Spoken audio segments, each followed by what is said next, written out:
अस्सलाम वालेकुम नाजरीन, आप देख रहे हैं मुस्कुराहट के फूल यूट्यूब चैनल।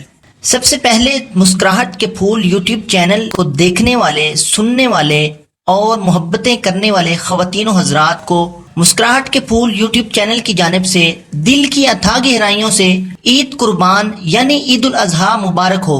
अल्लाह रब्बुल इज्जत का लाख लाख शुक्र है कि उस जात पाक ने एक दफा फिर हमें इन खुशियों भरे दिनों का मौका इनायत फरमाया और ईद कुर्बान के ये खुशियों से भरपूर दिन हमें देखने नसीब फरमाए। इस ईद के मौके पर मैं आपको एक छोटा सा मैसेज देना चाहता हूँ। मोहब्बतें बखेरना और बांटना ये हमें सीखना चाहिए, खास तौर पर ईद के मौके पर तो इंतहाई जरूरी है। इसके बगैर ईद का जायका ही फीका पड़ जाता है। ईद पर मोहब्बतें बखेरने के लिए आप 2-3 काम कर सकते हैं। ईद को कभी भी सोकर मत गुजारिए, क्योंकि सारा साल सोने का बहुत वक्त होता है। अल्लाह रब्बुल इज्जत ने ये मुसलमानों को खास तोहफा इनायत किया, ये सिर्फ और सिर्फ मोहब्बतें बखेरने और बांटने के लिए दिया है। ईद को बाकायदा प्लान करके इंजॉय करें, घर वालों की खुशी का खुसूसी ख्याल रखें, बच्चों को खुश रखें। अगर आप शादीशुदा हैं तो बीवी को भी खुश रखें और बच्चों को आप ईदी देकर भी खुश कर सकते हैं। ईद के दिनों के अंदर खास तौर पर गुस्सा मत करें, बल्कि गुस्से को 3 तलाक देकर फेंक दें।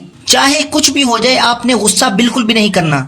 ये आपकी खुशियों में बहुत बड़ी रुकावट बन जाता है और ईद को फीका कर देता है। और खास तौर पर बच्चों को रोक टोक मत करें। अपने रिलेटिव और रिश्तेदारों से जरूर मिलें और गपशप जरूर करें। खुद आगे बढ़ें, लोगों का इंतजार मत करें कि लोग आपकी तरफ आएंगे, क्योंकि इंजॉय और मजा आपने करना है। आपको इस मोहब्बत की तरफ हाथ बढ़ाना होगा, बदले में आपको मोहब्बतें जरूर मिलेंगी। रूठे दोस्तों को, रिश्तेदारों को जरूर मनाइए, क्योंकि यही एक खास ईद का मौका होता है जिस पर आप इस बहाने से दोस्तों को मना सकते हैं और उनसे मोहब्बतें बांट सकते हैं और मोहब्बतें हासिल कर सकते हैं। खुश रहिए और ईद के इन अय्याम को खुशगवार तरीके से गुजारिएगा। अल्लाह रब्बुल इज्जत आपकी ईद की खुशियों को दोबाला कर दे। मुझे इजाजत दीजिए, मुलाकात होगी अगली वीडियो में। अस्सलामु अलैकुम।